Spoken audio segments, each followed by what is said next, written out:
오늘 우리에게 주신 하나님의 말씀은 빌립보서 4장 10절에서 13절 말씀입니다. 제가 받들어 읽습니다. 내가 주 안에서 크게 기뻐함은 너희가 나를 생각하던 것이 이제 다시 싹이 나미니 너희가 또한 이를 위하여 생각은 하였으나 기회가 없었느니라. 내가 궁핍함으로 말하는 것이 아니라 어떠한 형편에든지 나는 자족하기를 배웠노니 나는 비천에 처할 줄도 알고 풍부에 처할 줄도 알아. 모든 일 곧 배부름과 배고픔과 풍부와 궁핍에도 처할 줄을 아는 일체의 비결을 배웠노라. 내게 능력 주시는 자 안에서 내가 모든 것을 할 수 있느니라. 아멘. 할렐루야. 오늘은 그리스도인의 자족하는 삶이란 주제로 여러분과 말씀을 나누어 보도록 하겠습니다. 자족하는 삶이라는 게 무엇일까요? 스스로 만족하는 삶을 말합니다. 오늘 본문에서는 바울이 그리스도인의 자족하는 삶에 대하여 잠시 이야기하였기 때문에 여러분과 나누어 보려고 합니다. 오늘 본문 4장은 바울의 감사 인사로 쓰여진 책입니다.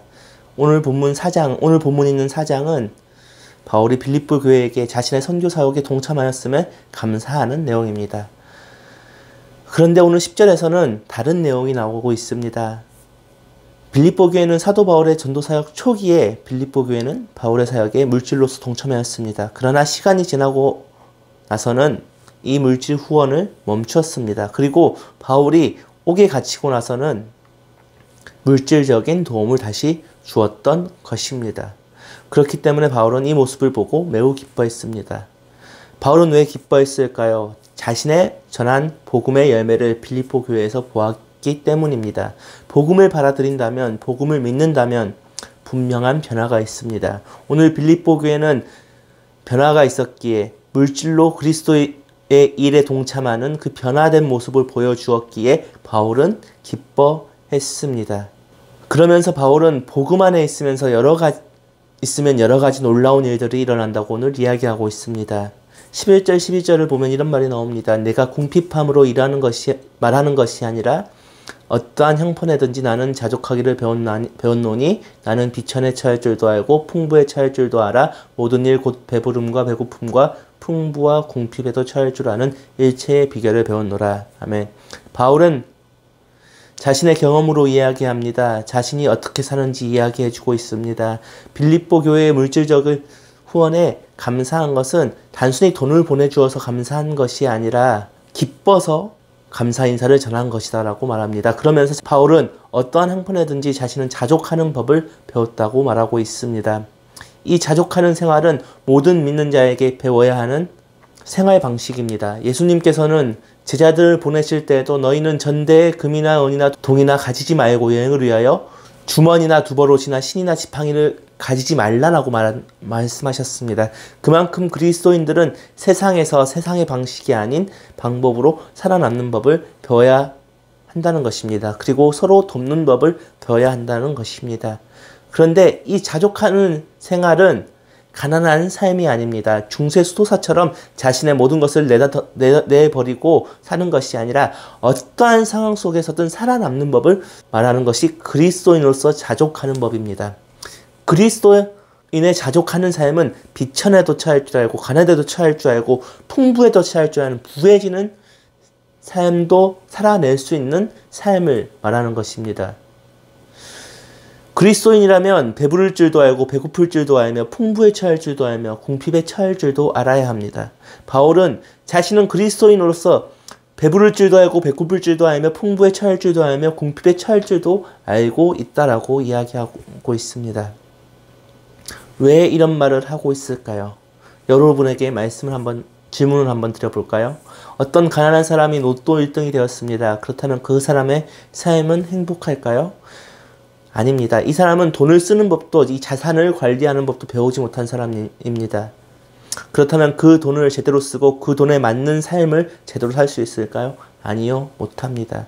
살아내지 못합니다. 어떤 부자가 완전히 망했습니다. 그는 타고난 금수저였고 가난해 본 기억이 조차 없습니다. 그런데 그가 망하고 단 칸방 신세에 들어가게 되었습니다. 그는 제대로 살 수가 있을까요? 그러지 못합니다. 어떠한 그 상황 속에서 그는 낭망하고 절망할 것입니다. 살아갈 힘을 포기할 수도 있습니다.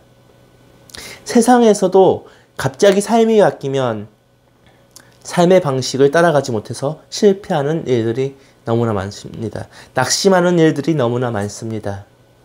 이렇듯 세상에서도 삶의 방식을 배우지 못하면 제대로 살아내지 못합니다. 그렇다면 그리스도인들은 더하죠.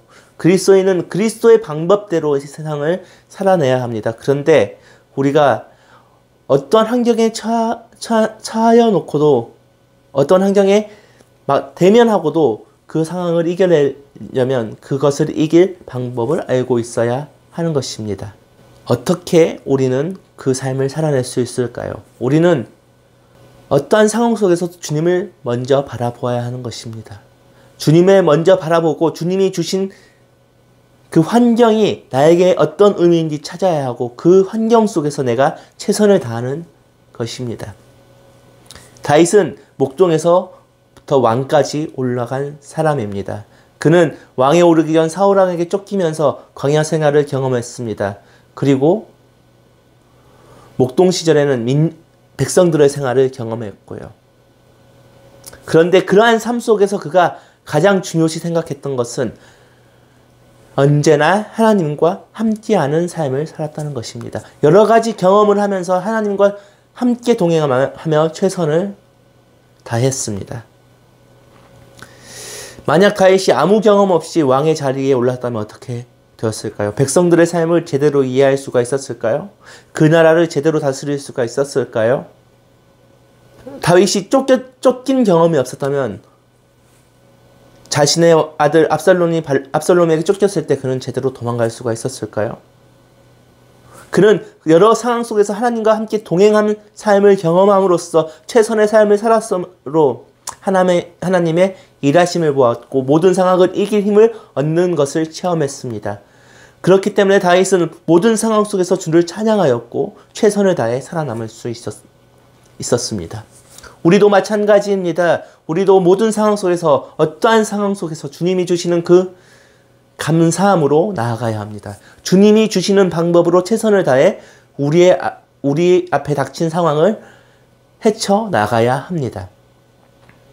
바울은 유대인 엘리트였고 로마 시민권자였습니다. 부와 명예를 다 가진 사람이었습니다. 그런데 그 시대에 그리스도인이 된다는 것은 무엇을 말합니까? 자신의 부와 명예를 포기한다는 것입니다. 바울은 복음을 듣고 자신의 부와 명예를 손쉽게 내려놓았습니다. 바울은 왜 자신의 부와 명예를 쉽게 내려놓을 수 있었을까요? 그는 어떠한 상황 속에서도 그리스도만 의지한다면 자신이 모든 상황 속에서 이길 힘을 그리스도께서 주실 것을 믿었기 때문입니다. 또한 그는 그리스도 안에서 영원한 생명의 길을 보았기 때문입니다. 땅의 길을 보지 않았고 영원한 생명길을 보았기 때문에 땅의 것을 쉽게 내려놓았습니다. 자신이 어떠한 상황에서든 자신이 어떤 상황 속에 처하든 하나님 안에서 만족할 수 있게 된 것입니다. 예수님은 말씀하십니다. 공중에 나는 새는 뿌리지도 심지도 일하지도